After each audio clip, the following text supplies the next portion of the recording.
In the early hours of a quiet Sunday in northern Nigeria, a young army doctor was found severely burnt.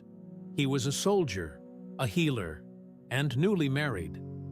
But his story ended in a blaze that no one can fully explain. His wife says it was an accident, but her story and the science say otherwise. Captain Dr. Haruna had everything to live for: a stable army career, a young bride, and a promising future ahead. But those close to the couple say things changed soon after their wedding. The wife, now at the center of national attention, accused him of abuse. She said he beat her, and that one assault caused a miscarriage. But others tell a different story, that she believed he was cheating, even without proof. A happy marriage had turned volatile. According to the wife's own audio statement, now viral online, they had a heated argument that night. She says he accidentally kicked a gallon of petrol, spilling it on the floor. Then, she claims, a lighter fell, and the fire erupted.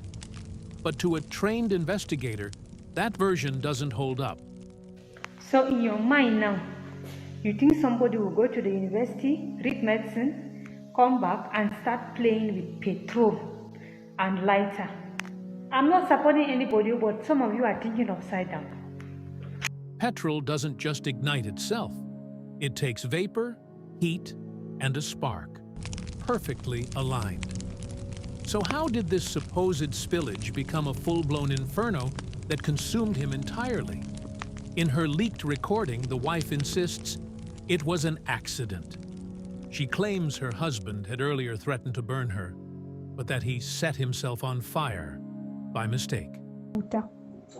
Ya kama wuta ma kuma karami ne mun iso bakin kofa. I wish I really said, and I was even threatening him. I said, I'm going to put this in live on TikTok. But I was just joking about the thing, but I even carried my phone. I said, I'm going to put this thing live on TikTok. On TikTok.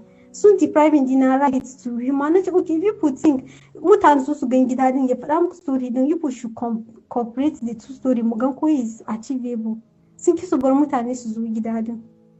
That's how I'm a civilian. You are not supposed to treat me like that. I'm not your personnel. I'm a civilian. You should treat me like a civilian. Okay, hand me over to police. Let police come and see what happened. They were protecting Aminu. Her voice is calm. Too calm. She doesn't cry. She doesn't sound shocked. Instead, she shifts quickly, from explaining the fire to defending herself, talking about abuse, miscarriage, and his temper. But here's the problem. She released her statement, not to the police, but to social media. Is that a confession or manipulation? For a fire to ignite, three things must align: fuel, oxygen, ignition. Petrol on the floor burns fast, yes, but low and outward. Yet in this case, the flames moved vertically, engulfing the victim's body.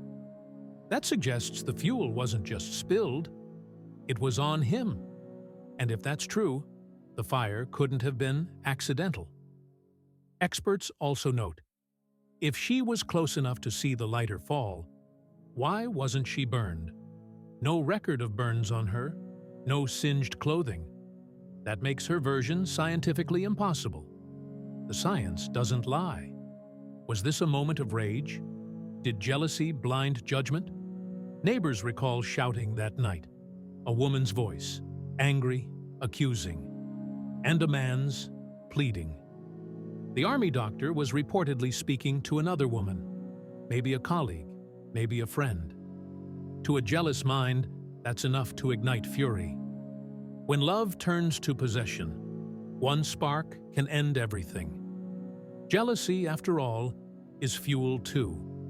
Investigators examining the army doctor's death would likely begin with a statement analysis, scrutinizing every word and pause in the wife's recorded account for deception or omission.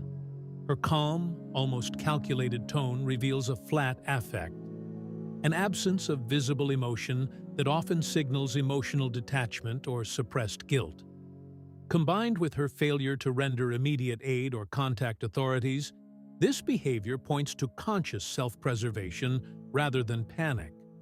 Forensic psychologists might interpret her narrative as an attempt at self-justification or even gaslighting, reframing the event to cast herself as the victim while subtly deflecting blame.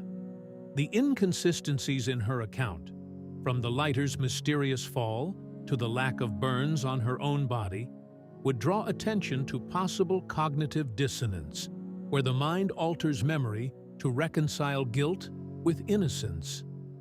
From a legal standpoint, her conduct raises deeper questions about mens rea, or criminal intent. Was the fire a tragic accident, or did it reflect a deliberate act born of reactive aggression, a violent outburst in the heat of jealousy and emotional instability? Prosecutors might argue that her choices after the incident, failing to seek medical help, releasing her version publicly, and contaminating the scene, amount to evidence suppression or scene contamination, hindering the forensic timeline reconstruction needed to verify her claims. Such actions can transform a domestic dispute into a potential crime of passion, a term used when emotions override reason, leading to irreversible violence. As the inquiry unfolds, investigators would likely pursue an ongoing forensic inquiry, piecing together physical and psychological evidence through forensic reconstruction to determine whether this was an accidental death or a homicide masked by circumstance. Meanwhile, the wife's social media defense has already triggered a trial by media, shaping public perception before the courts can rule. Beneath the smoke and speculation, however, remains the question that defines every criminal case: intent versus impulse. Was this the chaos of rage or the calm of calculation? If this was truly an accident, why no burns on her? Why the lighter? Why was petrol even near their bedroom? Why go public before the investigation? The more you ask, the less her story stands. Maybe it wasn't premeditated, but this wasn't fate. This was fire, fueled by anger and guilt. Captain Dr. Haruna is gone. His story, a cautionary tale of love, anger, and silence. The flames took his body, but they left behind questions that refused to die. Was this tragedy or murder? We may never know. But every clue, every contradiction points in one direction. The truth is still burning. What do you think? Accident or cover-up? Drop your thoughts in the comments. And subscribe for more investigative stories where we expose the truth behind the headlines.